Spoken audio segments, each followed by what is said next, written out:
没有吗？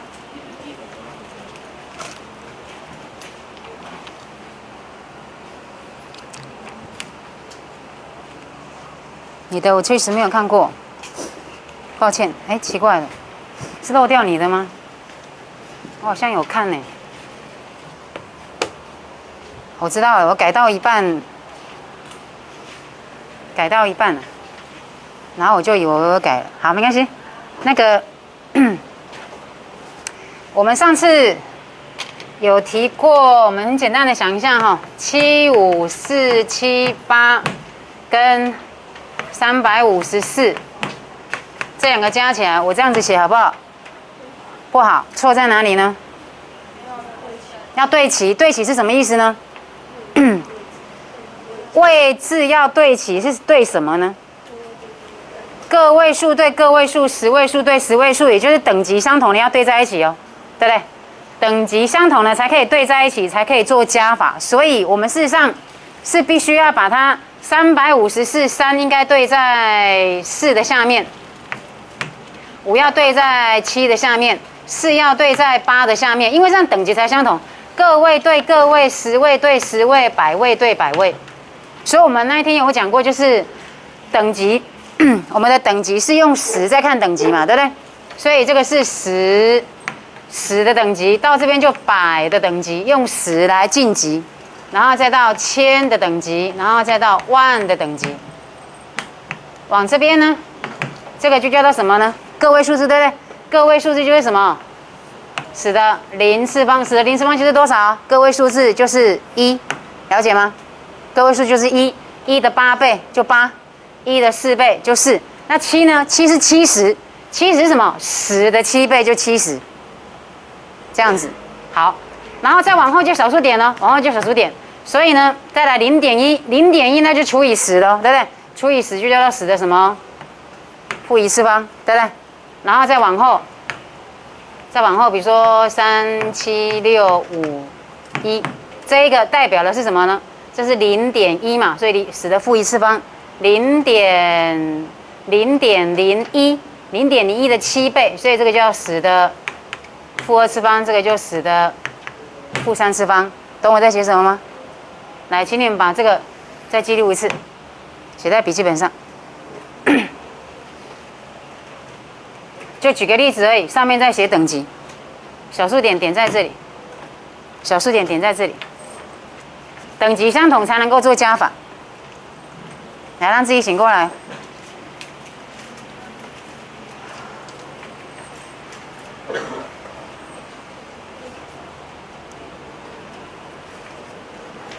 那10的0次方就是1，1的8倍就叫做8。这个7是代表70，70是什么？10的8倍，所以是这个等级的几倍，等级的几倍，等级的几倍。那这个3是代表0.3，0.3是这一个等级，这个等级是哪个等级呢？0.1那个等级的3倍，0.1那一个等级的3倍。等级相同才能够做加法，减法也一样，等级相同才可以做加法减法。动手，不然还是在睡觉。跟好。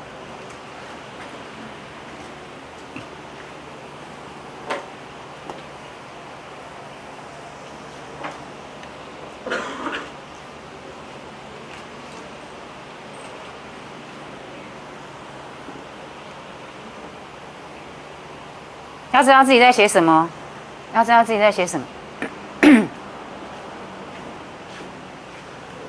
10的0次方是1，10的0次方是1，要注明一下，任何一个数字的0次方都等于1，除了0，0我们不讨论。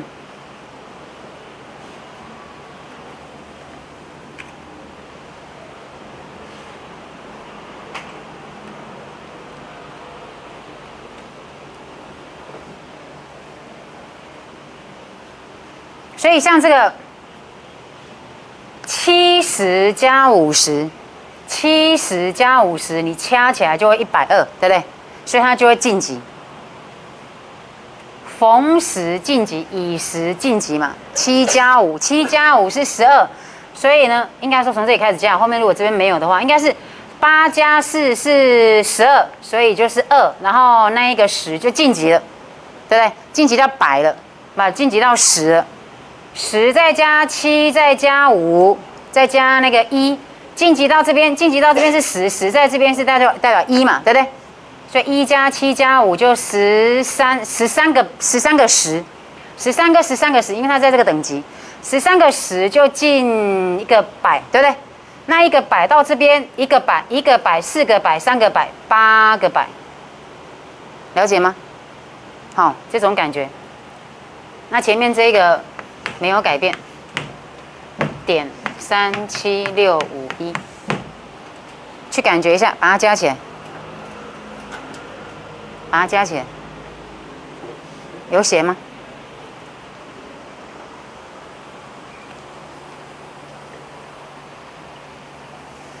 你在加的时候去感觉一下哦，逢10就是满10就进位，因为它跳到下一个等级了。乘以10晋级，除以10降级。那么6乘以10的5次方扣掉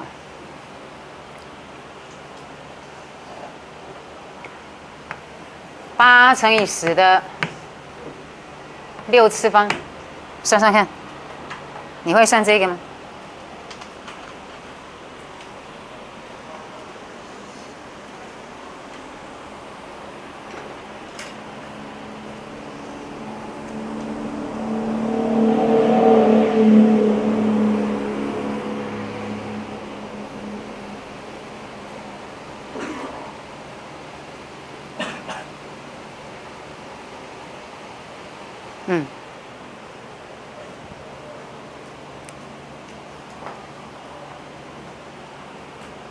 算算看，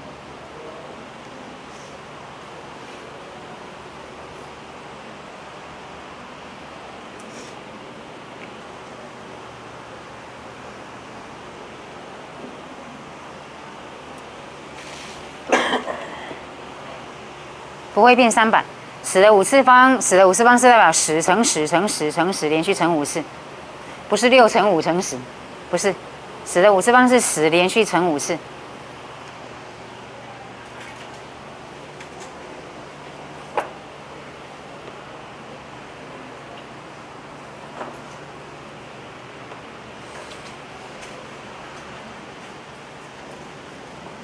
首先你会看到这个等级跟这个等级不一样，对不对？所以你要先把它变同等级，对不对？那你想要把它变成哪一级呢？要变成10的6次方还是10的5次方呢？然后最后这两个相减之后的级数应该会是6的等级还是5的等级呢？你觉得你最后的答案会写6的等级还是5的等级？一个5等级的扣掉一个，这个是5等级，我们把它称为5次方，称为5等级。一个5等级的扣掉一个6等级的，最后是哪一个等级？会是6这个等级。你会觉得怪怪的而已啦。这个怪只不过是挂在你是用一个比较小的数再扣掉比较大的数这样而已。比较小的数再扣掉比较大的数，它的答案是大的数扣掉小的数的相反。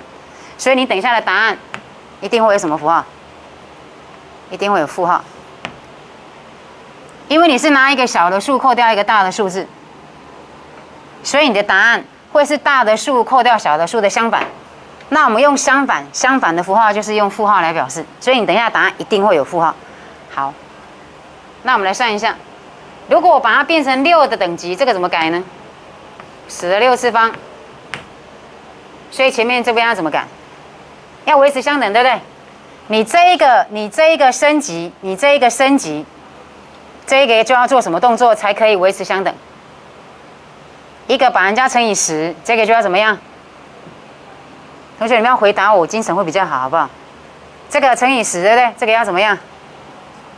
除以10，6除以10就是6降级，6降级就跑到那边去，降级就到0.6去了，对不对？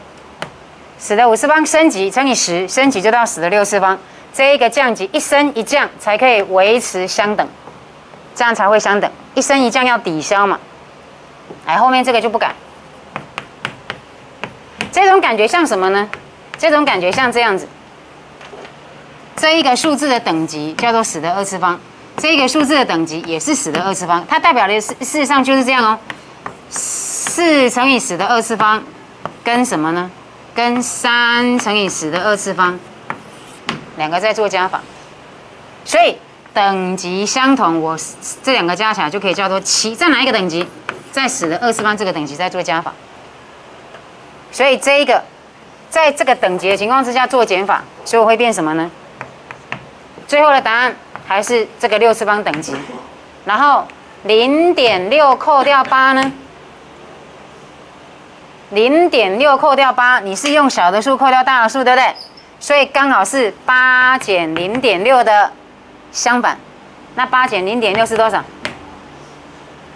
？7.4。所以0.6扣掉8，相当于是8减0.6的相反。所以你的答案会多了一个负号。来，把这个写完，刚刚没有写出来的。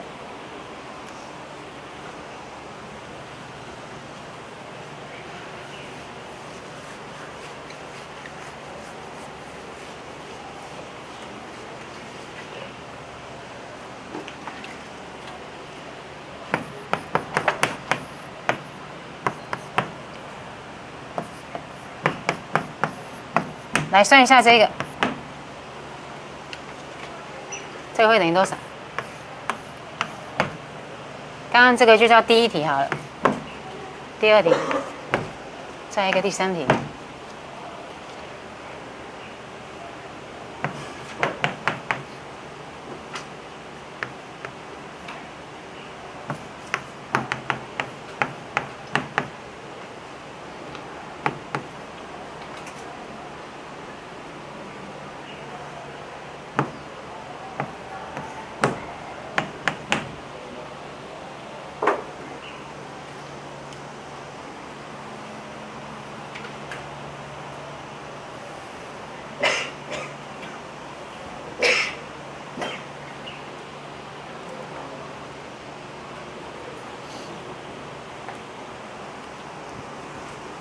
科学记号的加减乘除都用升级降级去想它，想一下怎么算。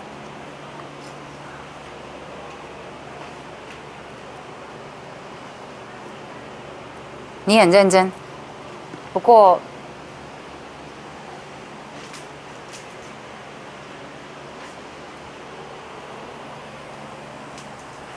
怎么用升级降级来想它？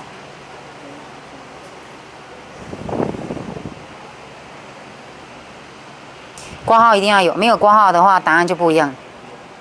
尤其是后面那一个没有括号，答案就不一样，你懂吗？很重要。你知道我在讲什么吗？第三题，尤其是第三题后面，如果你没有那个括号的话，你必须先除以4，才可以乘以10的负3次方哦。然后它就反而变降级了。了解在讲什么 ？OK。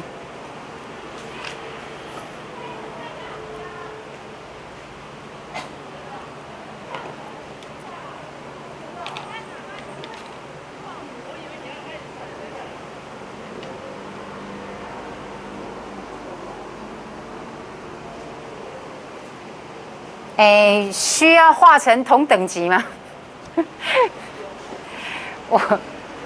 我需要把它化成同等级吗？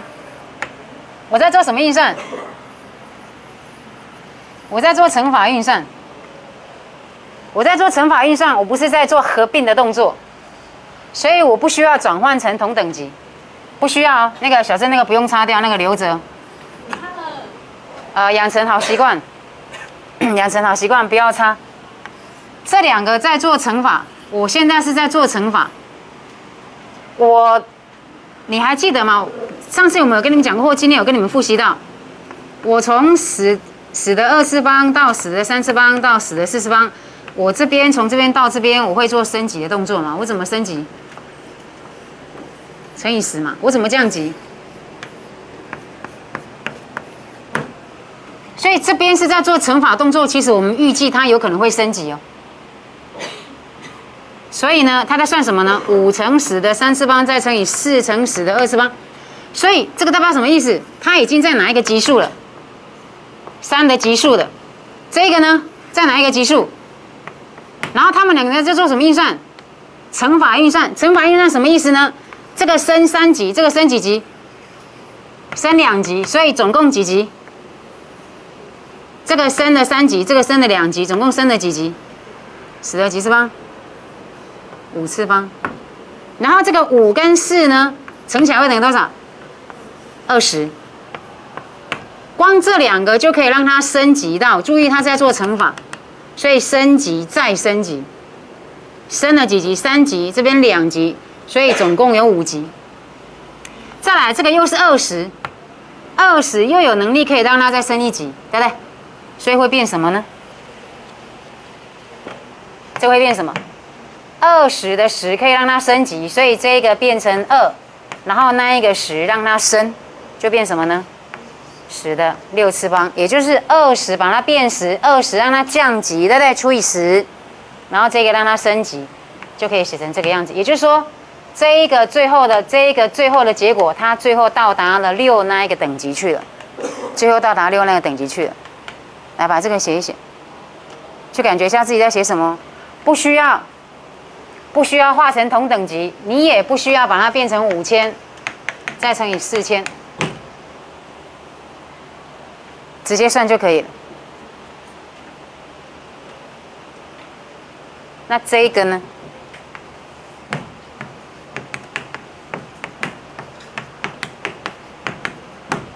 这怎么算？除法就在降级了。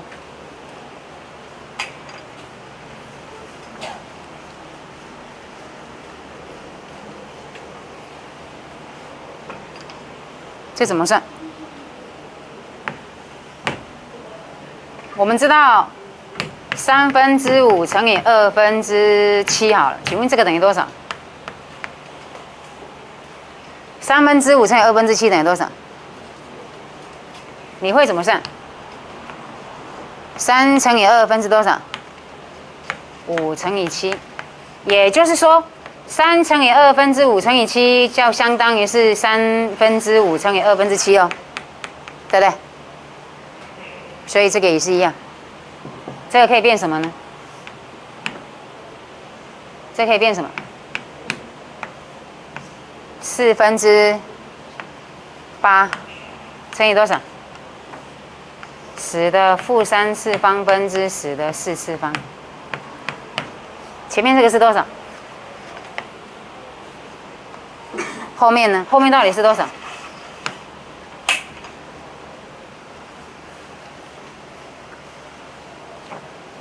后面怎么想哦？我先问你一个问题啊：10的4次方如果是除以10的3次方，代表在干嘛？我们再来一次，乘以10的3次方呢，在干嘛？来看那版呢？这个在干嘛？这个在干嘛？升级嘛，对不对？所以它可以把10的4次方升级到哪里去？升级到7，对不对？升级啊。可是呢，如果你做的是除法呢，就变成什么？降级。所以这个会变多少？降几级？本来有4级哦，被你降了几级？3级，对不对？所以会变多少？本来有4级，降了3级，剩下几级？1级而已。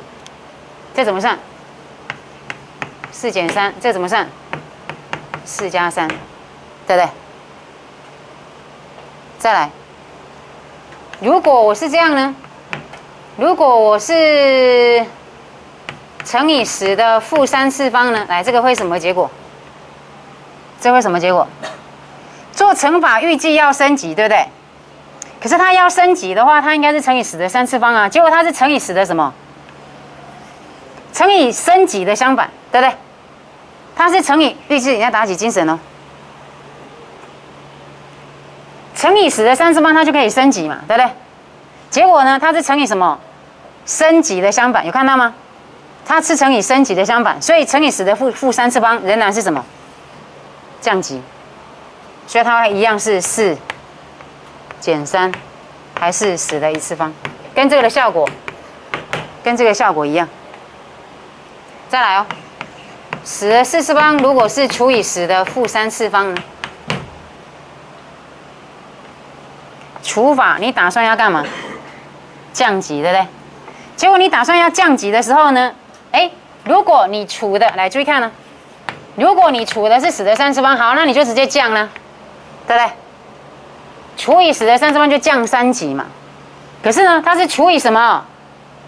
除以什么？3的什么相反，对不对？除以10的3次方就降3级。除以10的3次方，这个预估要降3级。除以10的3次方要降3级，结果你这边怎么样？除以什么？除以它想要降3级的什么相反，那会产生什么效果？除以10的3次方真的把它降下去，对不对？结果你是什么？除以3的什么相反？本来要降的，因为你做一个什么动作，相反动作，它会变什么？变成什么？除以10的3次方本来要降嘛，对不对？本来要降，结果呢？你除的是什么？它的什么相反？那你本来要降，你做了它相反的动作，就变成什么？就变成升，所以它就会变成10的4次方除以10的负3次方，变成乘以10的3次方。所以这个的效果，这个的效果跟这个的效果是一样的。自己做记录一下4个。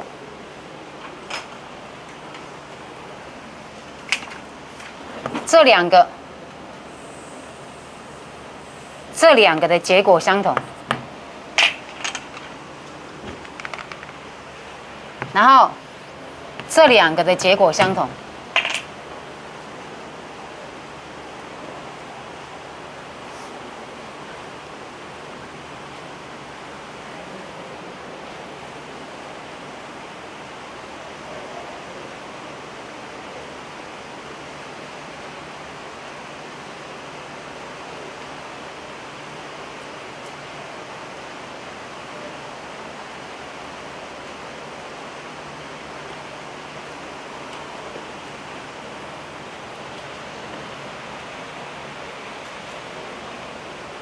所以这边10的4次方除以10的负3次方，先写。这边还没算完哦，来，刚刚这一题还没算完。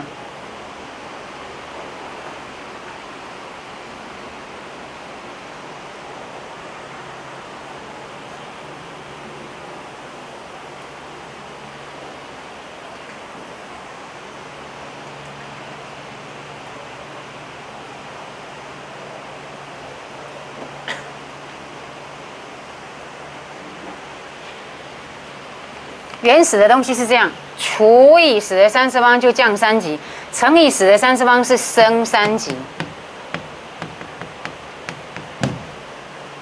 但是如果你是乘以10的负3次方，那你做的动作就会是刚刚升级的相反，就变降级。本来除以10的3次方是要降级，结果呢，你除的是它想要降的这个东西的相反，降级就变升级去了。所以本来想要降，结果它又降了它要降的那个数量的相反，所以就变成升。所以除以负3次方会变成是，反而会变成是升3级。除以负3次方变成升3级，所以乘以10的3次方相当于是除以10的负3次方。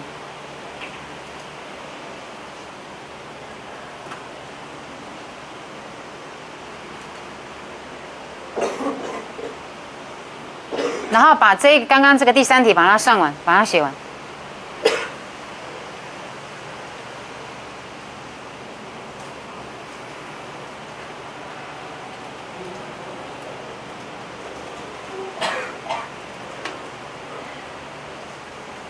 慢慢写，把它弄懂哦。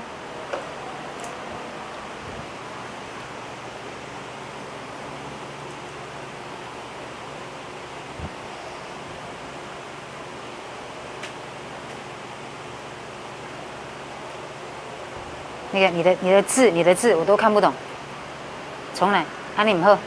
你迄字拢看无？迄8哪写干呢？8盖子，8盖子。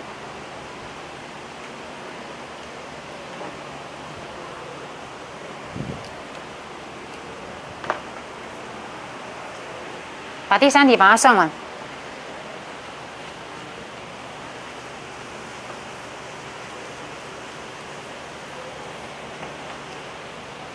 然后再算一个。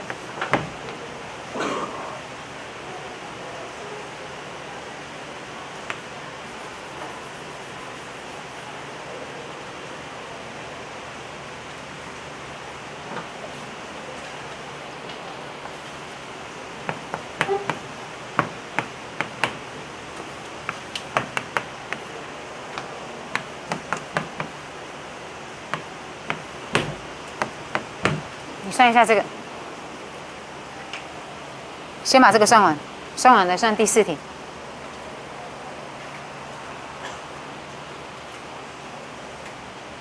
那刚刚这个等于多少呢？要会分哈，这个把它分成2个，这个会等于8除以4，8是4的2倍，这没有问题，对不对？然后这个是什么呢？这个是10的4次方除以10的负3次方，除本来要降。可是呢，它是负3次方，导致它又反过来，从降变升，从降变升，所以就变成升3级。本来应该是要降的，可是因为它是负3次方，所以就要变成升级，所以它会变成升3级，所以4再升3级就变7级。那这一个呢，试看看哦，写的对就代表没有问题。你写好了吗？非常好。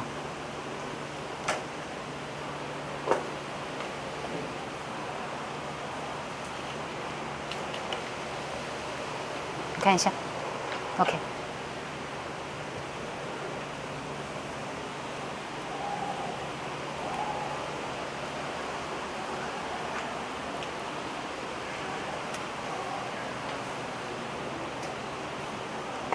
很认真。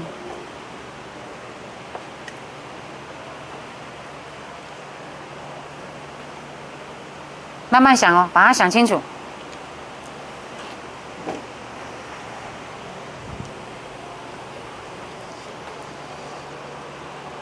等一下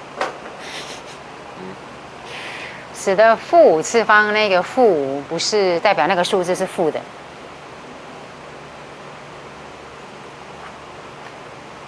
来，慢慢的，慢慢，但是你很认真，你很认真。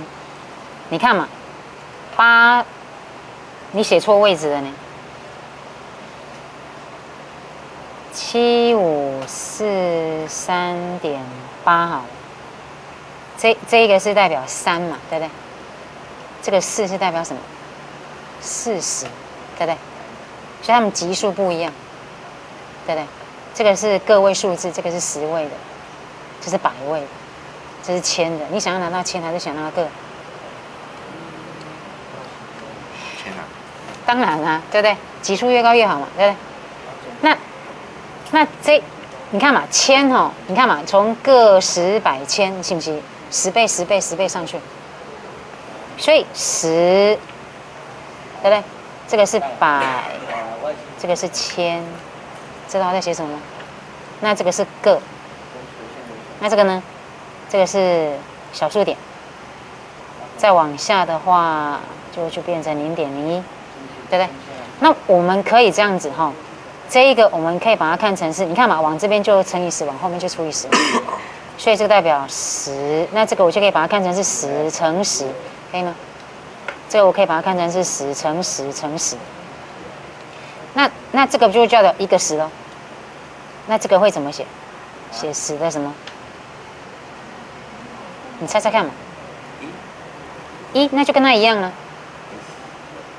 你看嘛，乘以10，负1，你想嘛，这个1、2、3、4、5倒退要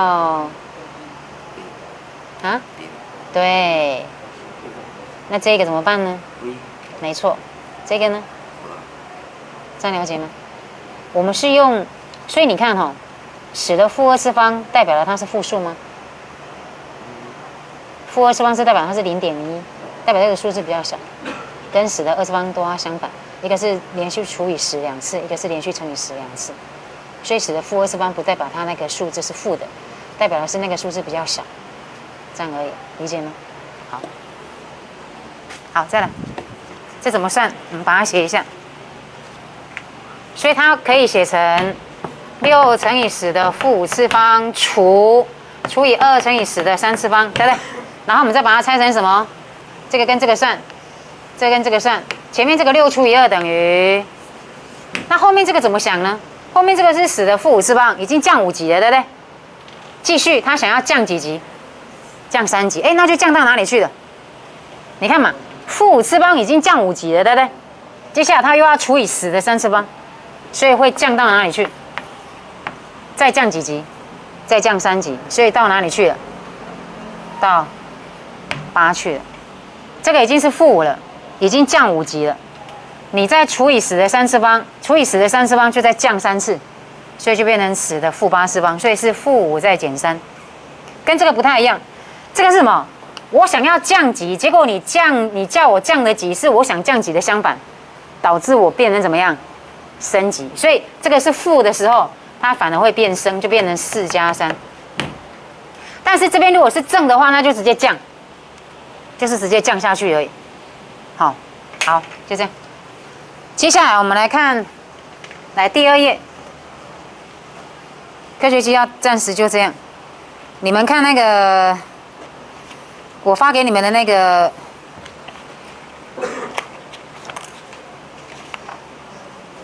数语量的那一份的第2页，就是这一面，数语量那一份的第2页，先看到这一面，有2张单张的嘛，对不对？3月29号那一张的。来，我们看第9题。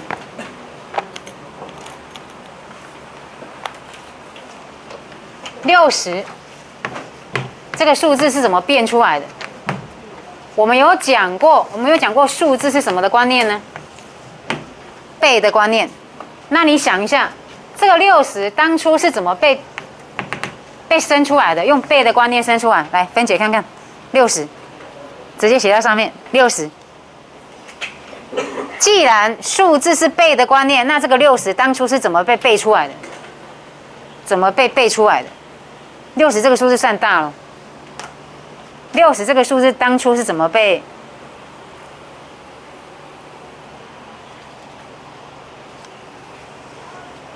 ？60这个数字是倍的概念嘛，所以那个60怎么被生出来呢？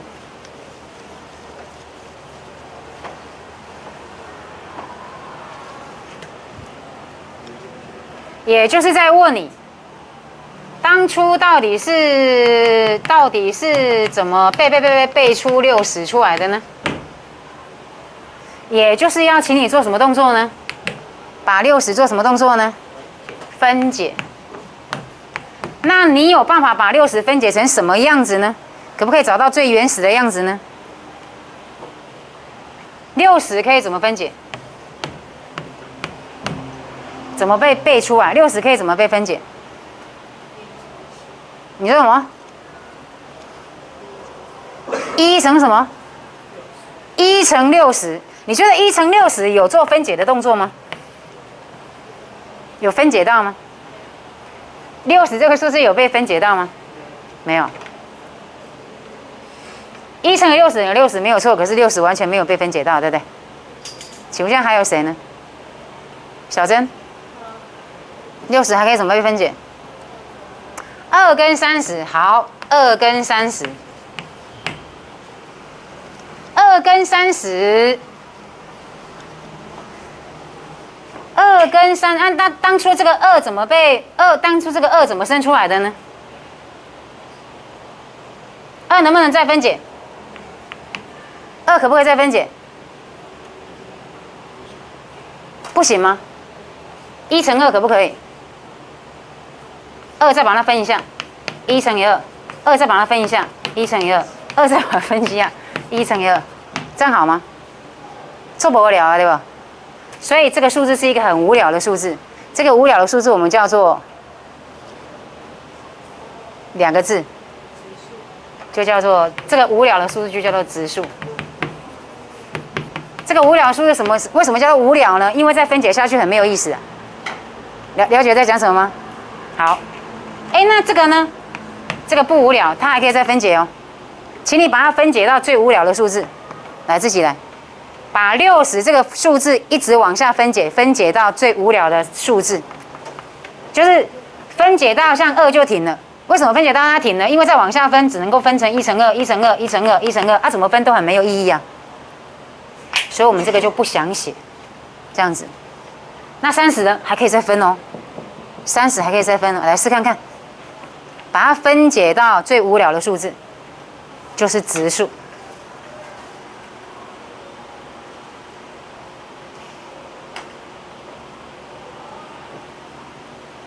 30还可以怎么分？谁乘谁会等于30？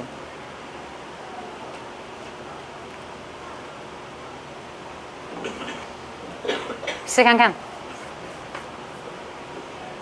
哎，1乘以30很无聊，因为没有分解到。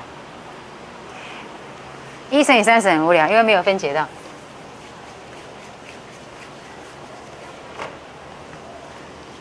我们的目标是60哈。60我把它分解成2乘以30 ，OK。2再分解像2没有办法再分解，因为2再分解下去只能写1乘2，那等于没分解啊，对不对？没有分解到嘛。那这个能不能分？你把它分成1乘以30，有做等于没做啊。所以怎么做呢？30可以怎么分？多少？15乘以啊？你说什么？大胆一点，大声一点。哎，你有写啊？哎，可是不是怪怪的。好，30，2还是留着，2留着，30可以分解成多少呢？你讲15是对的，可是是15乘以多少？对，15乘以2。再来，2再分下去没意思，2再分下去也没意思，可是这还可以再分，这怎么分？15可以怎么分？小芳，15怎么分？多少乘以多少会等于15？35没有错，35、15，然后这个2再写下来。我们刚刚在做什么动作呢？这一个是这一个哦，好，没有改变哦。15乘以2真的是30哦，然后15变成3乘以5哦，所以一路等下来。接下来呢，这个我们刚刚试过了嘛，这个是一个无聊的数字嘛，它是不是无聊的数？也就是说，能不能再往下分解了？除了这样子写以外，能不能把3拆开了？有法度不？像那个60可以分解嘛，分解成2跟30嘛，分解的比较小嘛，对不对？3敢有法度，5敢有法度，所以讲安尼的叫做已经把60给彻底分解了，把它给彻底分解了，分解到都在无聊的数字了。分解到最无聊的数字，就是它们已经没办法再分解了。事实上，这些无聊的数字是最重要的数字，所以叫做质数。Prime 是代表重要的意思 ，prime number。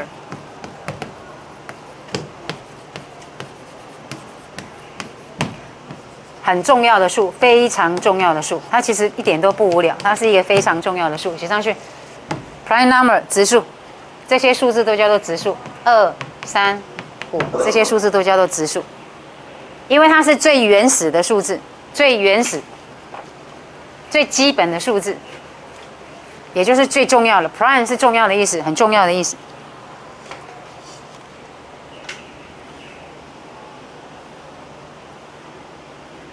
那这样的分解过程就叫做什么呢？我们把60写成这样，这个就叫做什么呢？我们拿质数来分解，对不对？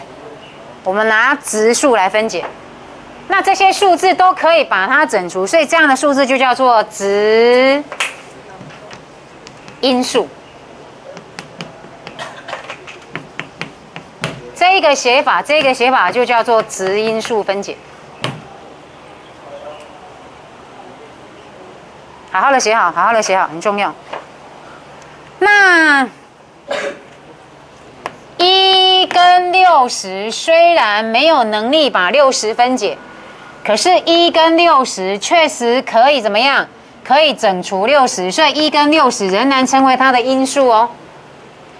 因为我们60可以被1整除，也可以被60整除，所以60跟1还是可以叫做它的因数。那60是它们的倍数。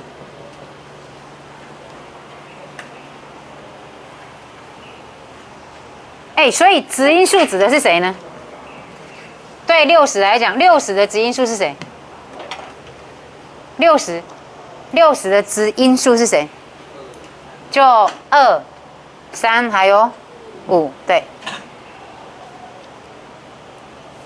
然后呢，我们有一种标准写法，你知道我们会把它怎么写吗？有一种标准的写法，我们会把它写成2的2次方乘以3乘以5，这个叫做标准写法。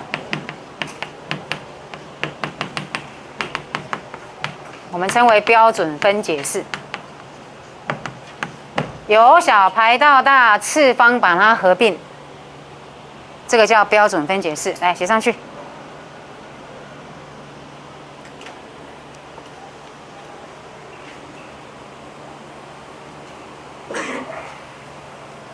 235代表的是质因数，235代表的是质因数，它本身是质数，然后它又可以把60整除，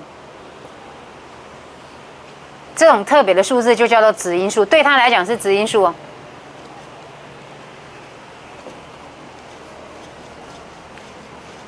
好，请你们很快的算一下第11题。你能不能找出24跟30的公因数跟公倍数？24跟30，很快的找一下。你会怎么算？24跟3，好，就这样。来，那个收好，拿过来给我。还没写完的继续写，写完了先交过来。慢慢来就好，我会等你。写好了先交过来就好。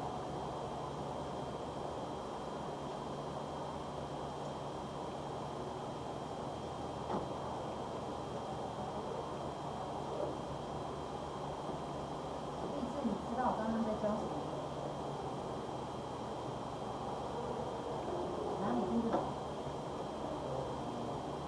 我听到我讲的嘛，我听到，讲的。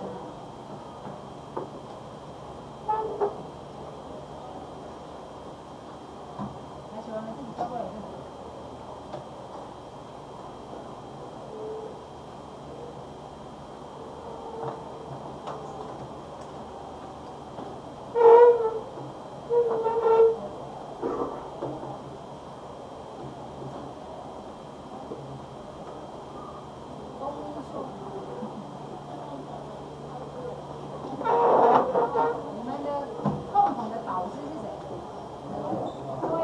我们没有导入。他得，人家等于是不用，需要检查毕业考生。